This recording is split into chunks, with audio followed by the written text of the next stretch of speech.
something we really wanted to emphasize was the sheer brutality of combat in the period.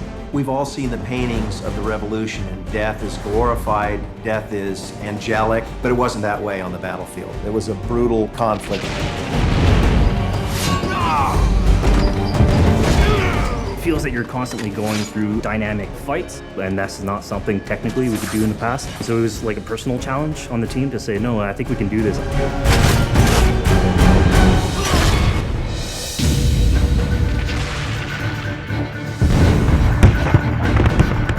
These armies are filled with different types of weapons. So, you have everything from muskets, you have grenadiers, you have guys with boarding axes. Being shot by a musket would be an awfully painful way to go. The caliber size of the ball was at least 3 or 4 times as large as anything that any modern military is using today. Nobody employs this size weaponry anymore on an individual soldier level. When it hit somebody, it didn't drill a neat little hole through them. It cleaved away arms and took heads off shoulders, and I mean, you'd be covered in that. After the muskets were discharged, they would charge with their bayonets, what basically is a giant spear, and he has every intention of running that through you. The bayonet affixes onto the end of the musket. It has 3 sides to it. When it made a wound, it could not close and therefore could not be stopped bleeding. They would shoot and then they would march, and that hand-to-hand combat was really brutal. And whether it's people using a bayonet affixed on the end of a musket, a small hatchet, this is a kind of killing that is very mano a mano.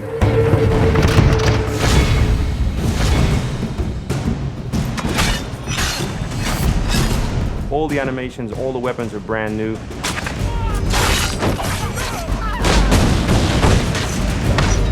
It was interesting to start on a new style of fighting that is much more close and aggressive.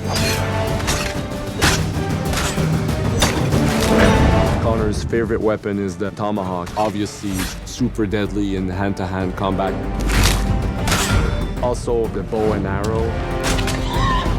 It fits with his native heritage and it's lethal. The rope dart, it's a real accurate Chinese tool that we found the references for that period as well. He can use it from the ground, so he can bring the enemy towards him. It gives him the ability, for example, on the tree, to hang someone from above.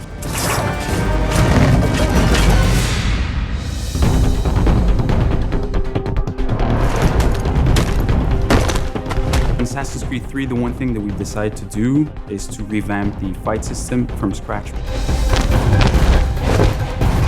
We wanted the skill in the combat in the game to be about transitioning from character to character by choosing the right moves, by performing them correctly. It allows you to basically mow your way through large numbers of people if you're good enough without stopping.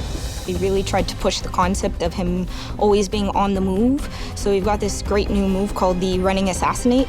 So basically you'll see Connor start to run. He'll use his tomahawk and be able to take down one enemy. Then he'll start running, picking up a musket as he goes, and being able to use that musket to shove it through one target and kill another one behind him. It's pretty cool. What do you do if you go into a bunch of guys with muskets and they try and shoot you? So we had to figure out, can you dodge them? Can you run away? And we've added all these options, but our big one is the meat shield, where you can grab a guy and he gets shot instead. Our mocap guys are stuntmen. We spend a long time with them rehearsing and figuring out exactly what would be the greatest choreography. We had to go through, like multiple people. Your goal as a player is to move quickly into close combat. So we wanted a character who was very, very swift, who was able to sort of charge enemies, to assassinate on the run, and sort of get into close combat as quickly as possible. Connor is trained in a very different style of fighting to the British soldiers. The close quarters flow of the combat that's happening between the punches, the kicks, and everything else is indicative of what happens in the real world. I'm very impressed by the moves that they do. It's cool to see push kicks and axe kicks and different sort of takedowns that are done correctly and very believable when they're done. Right hand right, punch to the face, boom, to the throat, to the groin, finish with boom. This is something new for us that we're really proud of. It's fast, it's fluid, and you go through these guys like butter. I think in a way we're still like actors, all of us, is whether you're a programmer or animator, we're really trying to act out what we want to bring to the game. At least someone on the team is always standing up, acting out different things. We've actually got a bunch of different toy props, so whenever we're starting to create a new weapon or new moves for a weapon, it's a lot of fun on the floor when we're coming up with these behaviors.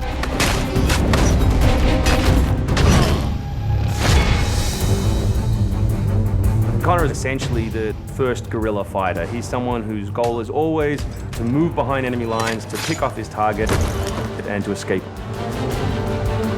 Employing guerrilla tactics, or what we now know today as asymmetric warfare, was something that truly was a component of the American Revolution. They learned what we would think was guerrilla-style warfare. You know, you sort of hit quickly and then disappear. American tactics were really frowned upon by the British because the Americans did adapt the tactics that were used by the Native Americans from the French and Indian War. For people who lived far from a city, they had to rely on their own abilities, so they became skilled hunters. And so when they did eventually fight in a war, they had certain skills, not about how to march in a line, but how to hunt. There's this group of rangers, the Green Mountain Boys that were from Connecticut. They were like the most feared rangers. What they would do is they would come out and they would shoot very long distances. They could be pretty accurate for a long distance, and then they would hide behind the guys with the bayonets and reload, then come back out and shoot again. And these guys were just, you know, bush boys. I mean, they weren't really soldiers at all. They just were really good at shooting their rifles. First big battle at Lexington and Concord takes place on a New England town green. And as the soldiers march back to Boston, they are marching along a dirt road lined by stone. You know, it's not the most effective strategy, wearing your bright red coat and march through the woods while some farmer's trying to shoot at you. The Americans brought a tactic that they couldn't really cope with. They essentially took it away from the battlefield and they started guerrilla tactics.